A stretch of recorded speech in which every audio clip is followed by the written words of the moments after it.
time here, and it's cool to see that continue to carry over. But I had just the strangest click moment yesterday when Yuki Kawamura was giving his post-practice availability, and he was talking about going at Edie, and he said that it reminded him a lot of going at one of his Japan B-League teammates, Kai Soto. CJ, every single day I wake up to multiple TikTok notifications, and I love TikTok notifications, JB Jams forever. It is always a handful of people commenting on every video I've ever posted. I hope the Memphis Grizzlies sign Kai Soto. And I've been like, who is this Kai Soto guy? And then Yuki Kawamura is giving his availability yesterday, and he mentions Kai Soto, and they are teammates in the B-League. And I look him up, and he's a guy from the Philippines. He's 7'3". He went undrafted in 2022. He was one of the original players who was going to forego his college eligibility and play for G League Ignite. And then COVID came, and because of the travel restrictions, it just never worked out. And he ended up going and playing for the Australian Basketball League.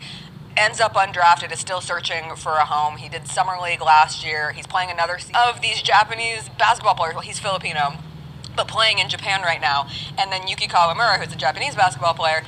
I love the worldwide nature of the NBA. I get so excited. The connectivity of all these different countries putting energy here. We're just hanging out in Memphis, Tennessee this morning, but the fact that there's someone across the world in Japan who genuinely cares about Grizzlies training camp right now, I don't know. I love that. It's one of my favorite. I know most people don't really care because Grizzlies got to win this year. So much is going into this season. You want to be a contender.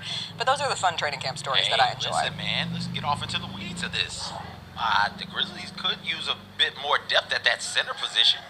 You add another there and see what this guy has to offer. What's his name? Yuki? Kai Soto? No, Kai Soto's the big one. Yuki Kawamura is the small one. Go out there and get Kai. Backup point guard depth.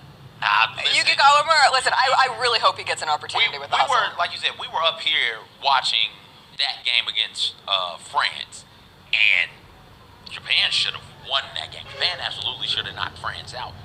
That Saturday, I do believe, I had a event to do. Shout out to Kevin Cerrito. We were over at, what's this brewery right down here? We were at Ghost River. At Ghost River.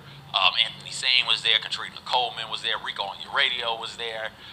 Kevin Cerrito was there. They had the Japan game up on the... I'm glad the Grizzlies got this guy on Exhibit 10. We want to see what all he can do. You brought up the fact that he got 7 rebounds in that matchup against the big-ass French team. He also dropped 15 points in the FIBA World Cup the year before against Finland.